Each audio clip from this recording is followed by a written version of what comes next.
गुज़िश्ता चंद दिनों से हमने हुकूमत और एक मजहबी जमात जिसे बाद में कलंदब भी करार दिया गया, दोनों के दरमियान तकरार की सूरत हाल देखी और इसमें सिक्योरिटीदारों के एहलकारों समेत मुतादिद अफराद जख्मी भी हुए, कुछ शहादतें भी हुई, लेकिन फिर मुज़ाकरात कामयाब हुए और मामलात बेहतरी की तरफ चल पड़े। अच्छा, मुज़ाहिरीन का ये मुतालिबा है कि फ़्रांस के सफ़ीर को मुल्क बदर करके फ़्रांस से हर किस्म के ताल्लुकात ख़त्म कर दिए जाएँ और हुकूमत फ़्रांस के सफ़ीर को मुल्क बदर करने के लिए करारदाद जो है वो असम्बली में पेश भी कर दी है। लेकिन एक सवाल कि अगर हम फ्रांस के सफ़ीर को मुल्क बदर कर देते हैं तो इसके पाकिस्तान की मईशत और सिफारती सतह पर क्या असरात मुरतब होंगे। फ्रांस यूरोपीय यूनियन का एक अहम रुकन है, फ्रांस यूएन सिक्योरिटी काउंसिल का भी मुस्तकिल मेंबर है और पाकिस्तान की मजमूई एक्सपोर्ट्स में टेक्सटाइल सेक्टर का अहम हिस्सा है और इस हिस्से में से एक बड़ा शेयर यूरोप एक्सपोर्ट्स का है। अब यूरोपीय यूनियन ने पाकिस्तान जो GSP+ है उसको भी एक स्टेटस दे रखा है और यूरोपीय ममालिक का पूरी दुनिया में एक अहम मुकाम भी है और पाकिस्तान क्या इन ममालिक से अपने ताल्लुकात ख़राब करना बर्दाश्त कर सकता है? सफ़ीर को बेदखल करना या ना करना ये तो हुकूमत और पार्लियामेंट का फ़ैसला होगा, लेकिन इस मामले के मुहर्रिकात पर बात करना बहुत ज़रूरी है क्योंकि एक जानिब नबी पाक सल्लल्लाहु अलैहि वसल्लम से मोहब्बत और हम ना अपने नबी पाक सल्लल्लाहु अलैहि वसल्लम की हुर्मत पर कोई आँच आने दे सकते हैं और ना मुल्क के वक़ार और मुस्तकबिल पर। अब एक मुश्किल फ़ैसला है, लेकिन अब देखते हैं कि हुकूमत इसमें अब क्या करती है, पार्लियामेंट से आखिर फैसला आता क्या है। इस पूरी सूरत हाल में बात करने के लिए आज प्रोग्राम में दाऊद अमीन साहब को, जो साबिक सफ़ीर हैं और बतौर सफ़ीर फ्रांस में भी पाकिस्तान के लिए खिदमत अंजाम दे चुके हैं। सर बहुत शुक्रिया ज्वाइन करने के लिए। और साथ ही फ़ारूक सलीम साहब ने ज्वाइन किया जो कि इकॉनमी पर बड़ी गहरी नज़र रखते हैं और एक एनालिस्ट हैं, सीनियर एनालिस्ट है, किसी तारीफ के मोहताज नहीं। फ़ारूक साहब आपका भी बहुत शुक्रिया ज्वाइन करने के लिए। सबसे पहले मैं शायद अमीन साहब आपकी तरफ आना चाहूँगी। फ्रांस को आप बड़े अच्छे तरीके से समझते हैं क्योंकि आप बतौर सफ़ीर रह चुके हैं और पाकिस्तान के लिए खिदमत अंजाम दे चुके हैं। अब ये जो मामला जिस तरफ जा रहा है फ्रांस के सफ़ीर को मुल्क बदर करने और ताल्लुकात ख़त्म करने से, आपको लगता है कि सिफारती सतह पर पाकिस्तान के लिए एक बहुत बड़ा चैलेंज होगा? यकीनन बहुत बड़ा चैलेंज होगा बल्कि इसके खासे मनफी नताइज होंगे जो कि बड़े अरसे तक पाकिस्तान को बुरी तरह उस पर असरानंदाज होंगे। इसलिए वैसे भी देखिए ख़ारजा पॉलिसी के फ़ैसले जो हैं सोच समझ के किए जाते हैं, जज्बात में बह के नहीं किए जाते। और दूसरी एक सवाल एक उसूल का भी है कि क्या फ़ैसला हमारी हुकूमत या पार्लियामेंट करेगी या एक ग्रुप जो कि जलाओ गिराओ करके दबाव डाल के हुकूमत को मजबूर कर रहा है कि ख़ारजा पॉलिसी का फ़ैसला उसकी मर्ज़ी के मुताबिक किया जाए। अगर आज आप उनकी ये बात मान लेते हैं तो आइंदा वो किसी और इशू पे आन के जलाओ गिराओ करके हुकूमत को मजबूर करेंगे। गोया कि जो पार्लियामेंट का सॉवरेन राइट है, हुकूमत का सॉवरेन राइट है ख़ारजा पॉलिसी में और दीगर मामलात में फ़ैसले करने का, वो उनसे छीन कर एक मॉब को दे दिया गया जो जलाओ गिराओ करके अपनी मनमानी करना चाहता है। तो ये बिल्कुल नाकाबिल कबूल है। एक मॉडर्न स्टेट में ये तसव्वुर भी नहीं किया जा सकता कि ऐसा किया जाएगा। तो नंबर एक तो बात मैं कहूँगा कि उसूल पे आप चलिए और इस किस्म की जो चीज़ें हैं उनसे हमें जितना दूर रह सकते हैं वो हमारे कौमी मफाद में होगा। दूसरी चीज़ आप जिक्र कर चुकी हैं कि फ्रांस एक बड़ा अहम मुल्क है। यकीनन उनके सदर ने जो इस्लाम के बारे में बयान दिया था, रसूल करीम के बारे में उन्होंने नहीं कही था, उन्होंने इस्लाम के बारे में कोई बात कही थी जो हमें नागवार गुजरी। यकीनन इस्लामोफोबिया एक फ़ेनोमेनन बना है जिसकी हम शदीद मजम्मत करते हैं और जो कोई गुस्ताखी रसूल की बात होती है उस पर तो कोई कॉम्प्रोमाइज़ होता ही नहीं, हम उस पर बिल्कुल एक सख्ती के साथ उस पर हम कारबंद हैं। लेकिन सवाल यह क्या हम एक अकेला इस्लामी मुल्क हैं दुनिया में या 50-60 और भी इस्लामी मुल्क हैं? क्या ईरान में इस कम के मुजाहरे हो रहे हैं? क्या सऊदी अरब में ऐसे मुजाहरे हो रहे हैं? एक ले दे के सिर्फ पाकिस्तान के अंदर ये हो रहा है। और भला आप देखिए कि उनसे आप ये कह सकते हैं कि फ्रांस से कहो कि माजरत करे या इस कम की बात करे, वो कहते हैं नहीं, फ्रांस के साथ ताल्लुकात ख़त्म कर लो। उसका नतीजा क्या है? एक तो फ्रांस बताते खुद बड़ा एक अहम मुल्क है, हमेशा से उसकी एक असर रसूख रहा है, पाकिस्तान को एड भी देता रहा है, पाकिस्तान का बड़ा बायर है।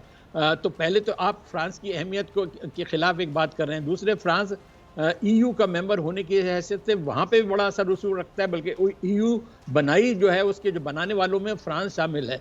तो गोया आप EU के साथ अपने ताल्लुकात को ख़तरे में डाल रहे हैं।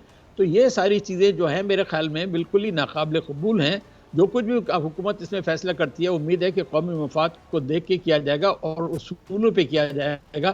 اگر آپ نے کمپرومائز کر لیا اس قسم کا کہ موب نے پریشر ڈالا کہ یہ فیصلہ کرو اور یہ پالیسی بناؤ, تو پھر آپ نے ایک خطرناک روایت قائم کر دیں گے. آئندہ بھی جا کے ملک کو بڑا شدید نقصان اٹھانا پڑے گا. ٹھیک ہے جی, آپ کی طرف آنا چاہوں گی میں فاروق سلیم صاحب. آپ نے سنا شاہد امین صاحب کو بھی. اب پاکستانی معیشت کا یورپ سے اہم تعلق ہے, اور اگر فرانس اور یورپی ممالک سے تعلقات خراب ہو جاتے ہیں, اس صورت میں پاکستان کی معیشت پر, اکانومی پہ کیا اثرات ہوں گے؟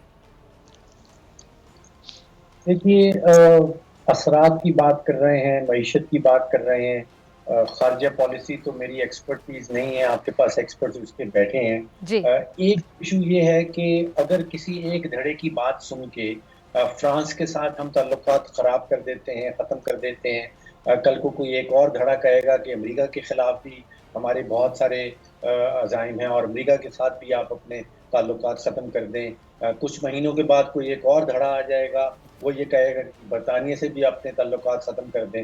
تو کیا ہم ان دھڑوں کی سن کے دنیا بھر سے اپنے تعلقات ختم کر دیں گے؟ اب معاملہ یہ ہے کہ کچھ غلطیاں, کچھ کوتاہیاں ہماری حکومت سے ہو رہی ہیں. دیکھیے, نومبر کے مہینے میں سوچے سمجھے منصوبے کے تحت ہمیں نیگوشیٹ کرنا چاہیے تھا ایک پارٹی کے ساتھ, جبکہ ان کے ساتھ حکومت خود معاہدہ کر بیٹھتی ہے کہ ہاں ہم یہ چیز آپ سے اگری کر رہے ہیں, اور پھر جب وہ باہر نکلتے ہیں اور ہمارا کہنا یہ ہوتا ہے کہ جی وہ یہ کہتے ہیں کہ آپ معاہدے کی خلاف ورزی کر رہے ہیں. تو مجھے یہاں پہ نظر یہ آ رہا ہے کہ چاہے وہ معاشی میدان ہو, چاہے وہ انٹرنل پالیسی کے حوالے سے ہو, چاہے وہ خارجہ پالیسی کے حوالے سے ہو, حکومت کے پاس کوئی کریڈیبل قسم کی, کوئی ٹھوس قسم کی ٹیم ایگزسٹ نہیں کرتی. اب یہ کوئی کھوکھا نہیں ہے, کوئی دکان نہیں ہے چلانی, یہاں پہ ریاست پاکستان کا کاروبار چلانا ہے. اور معاشی ٹیم کے حوالے سے تو میں بڑا کلیئرلی آپ کو بتا سکتا ہوں کہ ہم نے پہلے سنا تھا کہ ایک معاشی ٹیم آ رہی ہے جو اسد عمر کے صاحب کی لیڈرشپ میں ہوگی. 8 مہینے انہوں نے کام کیا, پھر حفیظ شیخ صاحب کو لے آیا گیا, پھر سنائی گیا کہ وہ بہت زبردست کام کر رہے ہیں, پھر اچانک ان کی چھٹی کر دی گئی.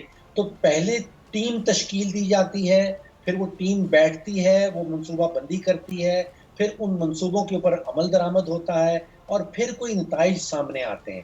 ابھی 50% وقت جو ہے وہ پی ٹی آئی حکومت کا گزر گیا, تقریباً 32 مہینے ختم ہونے کو ہیں, اور ابھی تک ہم دیکھ رہے ہیں کہ ایٹ لیسٹ معاشی محاذ میں ایک ٹیم تشکیل دی جا رہی ہے. تو ابھی ٹیم تشکیل دی جائے گی, پھر وہ منصوبہ بندی کرے گی, پھر ان منصوبوں کے اوپر عمل ہوگا. تو جو باقی 2-2.5 سال بچے ہیں پی ٹی آئی کے پاس, اس میں کسی قسم کے کوئی نتائج سامنے آنے کی امید نہیں, چاہے وہ خارجہ پالیسی کے حوالے سے ہو یا وہ معیشت کے حوالے سے. ٹھیک ہے. اچھا, آپ تو ویسے خود حکومتی ٹیم کا حصہ رہ چکے ہیں, تو آپ بڑا بہتر تجزیہ دے سکتے ہیں. اچھا شاہد امین صاحب, آپ کے خیال میں پاکستان اگر فرانس کے جو سفیر ہیں ان کی ملک بدری کا فیصلہ کر لیتا ہے, تو فرانس پر اس کا کیا اثر ہوگا؟ یقیناً فرانس نہیں چاہے گا کہ پاکستان ایک اہم ملک ہے, اس کے ساتھ تعلقات بگڑیں. اور میرا اپنا تو اندازہ یہ ہے کہ اگر کوائٹ ڈپلومیسی کی جائے تو فرانس کو سمجھایا جا سکتا ہے کہ آپ نے جو کچھ کیا ہے اس سے ہمارے جب عوام کے خاص طور پہ جذبات بڑے مجروح ہوئے ہیں, اور اس کے لیے کوئی نہ کوئی طریقہ کار نکالیں, کوئی اظہار افسوس کریں یا کوئی ایسی بات کریں جیسے آپ کو اندازہ نہیں تھا کہ آپ نے جو بیانات دیے ہیں ان سے پاکستان میں کس قدر لوگوں کو صدمہ پہنچا ہے. تو اس طریقے سے کوئی طریقہ کار نکالا جا سکتا ہے, کوئی ایسا امپاسبل پرابلم نہیں ہے. لیکن یہ ضرور ہے کہ فرانس میں ایک ہم کا ان کے دماغ میں ایک بیٹھی ہوئی ہے بات کہ آزادی رائے پہ ہم کوئی کمپرومائز نہیں کریں گے. تو ہم نہیں کہتے کہ آپ آزادی رائے کو پہ کوئی بندش لگائی جائے, لیکن آزادی رائے کا مطلب یہ تو نہیں ہے مثال کے طور پہ کسی کو گالیاں دینا شروع کر دو, یا کسی کی بے عزتی کرنا شروع کر دو, یا کسی پہ جھوٹے الزام لگانا شروع کر دو. کہیں نہ کہیں ایک فیصلہ ہونا چاہیے کہ آزادی رائے میں کیا چیز شامل ہے اور کیا چیز نہیں شامل ہے.